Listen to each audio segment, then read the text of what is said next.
Hi, it's Connie Erickson, and I am fairly live. And today I want to talk about making amends. And what got me thinking about it was I usually have, one or two clients in my practice who are in AA or some other 12-step program. And last week, one of them was talking to me about the ninth step, making amends. And she told me about making amends with her parents.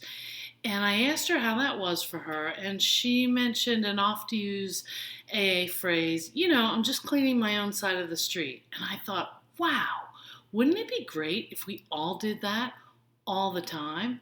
Now, let me explain. The phrase, if you haven't heard it before, cleaning my own side of the street, refers to the idea of owning up to your mistakes, to the times that you hurt others, whether did it purposefully or accidentally.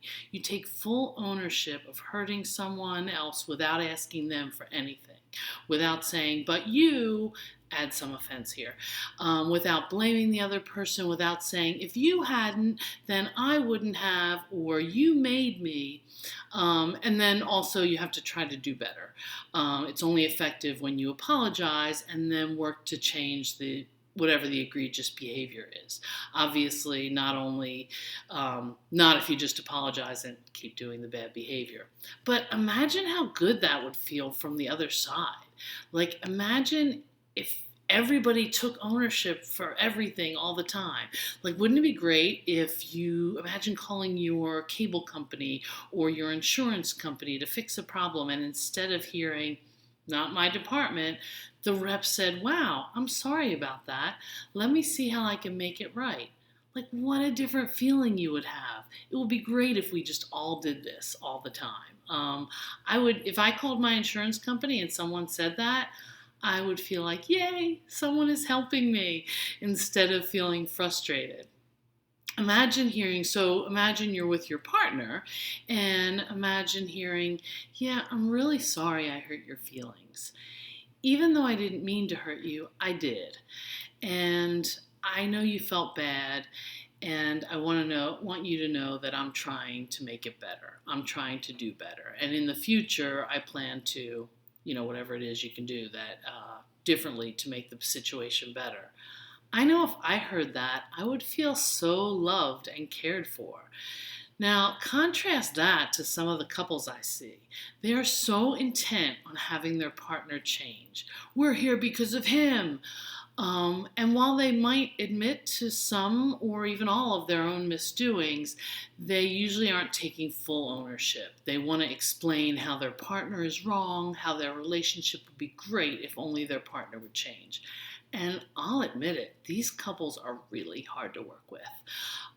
So, unless each partner is taking full responsibility, both people end up feeling like crap.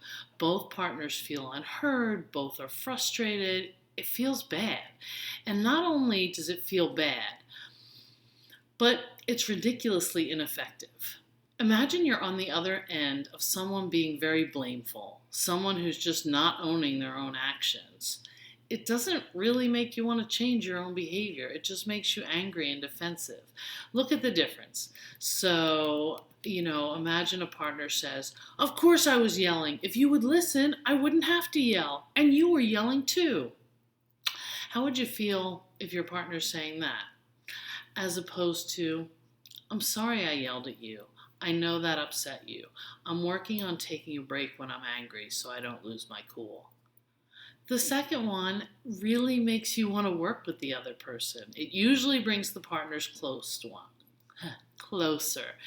And the first one just extends the fighting. So I'd really like you to try this. Try it and let me know how it goes. Try making amends, apologizing for hurting your partner or not doing something that you promised to do or whatever it is. Own your behavior without blaming your partner, without asking for anything in return, and see how you feel. Usually it feels pretty freeing, and it's almost always better for the relationship. So try it and come back here and comment and let me know how it goes. All right, thanks, and I will see you next week at 5.